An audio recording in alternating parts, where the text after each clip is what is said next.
നമുക്കിന്ന് കുറച്ച് customise designs നോക്കാം. ഇത് 3 കുട്ടികൾക്ക് വേണ്ടിയിട്ട് 3 ഫ്രോക്ക് കസ്റ്റമൈസ് ചെയ്യാൻ വേണ്ടിയിട്ട് ഒരു കസ്റ്റമർ വന്നതാണ്. ഓൾറെഡി അവരുടെ കയ്യിൽ പാറ്റേൺസ് ഉണ്ടായിരുന്നു. അപ്പോൾ ജസ്റ്റ് നമുക്ക് അതിൻ്റെ ഡീറ്റെയിലിംഗ് നോക്കാം.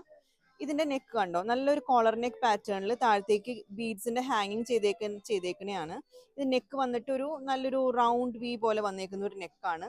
ഇതേപോലെ തന്നെ സ്ലീവിലും നമ്മൾ സെയിം ആ ഒരു ബീഡ് വർക്ക് വെച്ച് ഫിനിഷ് ചെയ്തിട്ടുണ്ട്. ഷോർട്ട് സ്ലീവാണ് കൊടുത്തേക്കുന്നത്. പ്രിൻസസ് കട്ടാണ് യോക്ക് വന്നേക്കുന്നത്. താഴത്തേക്ക് ഒരു ഫിഷ് കട്ട് പോലെയാണ് താഴത്തേക്ക് ചെയ്തേക്കുന്നത് കേട്ടോ.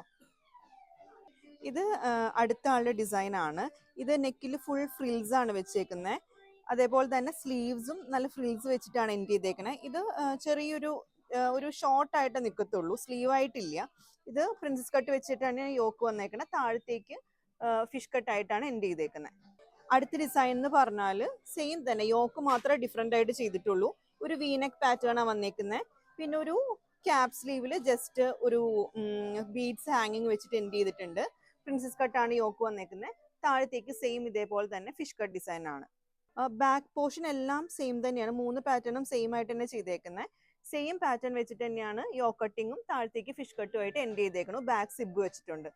ഇത് ഒരു വർക്ക് നെറ്റ് എംബ്രോയിഡേർഡ് ഫാബ്രിക് ആണ്. നമുക്ക് ഇതിന്റെ ഒരുപാട് ഫാബ്രിക്സ് അവൈലബിൾ ആണ്. ഇതൊരു പീകോക്ക് ബ്ലൂ, ഒരു ഡാർക്ക് പീകോക്ക് ബ്ലൂ ആണ്. വീഡിയോയിൽ എത്രമാത്രം കളർ ഷെയ്ഡിങ് കിട്ടേണ്ടതെന്ന് അറിയില്ല, എന്നാലും ഇതൊരു ഡാർക്ക് പീകോക്ക് ആണ്. നമുക്ക് ഇതേപോലത്തെ ഒരുപാട് വർക്ക് ഫാബ്രിക് അവൈലബിൾ ആണ്. അപ്പോൾ നമുക്ക് ഓരോരുത്തരുടെ ബഡ്ജറ്റ് അനുസരിച്ച് നമുക്ക് കളർ സെലക്ട് ചെയ്തിട്ട് ചെയ്യാം. നിങ്ങൾക്ക് ഓൺലൈൻ വിളിക്കുകയാണെന്നുണ്ടെങ്കിൽ നമ്മൾ ഓരോ മെറ്റീരിയൽസും കാണിച്ചു തരുന്നതായിരിക്കും.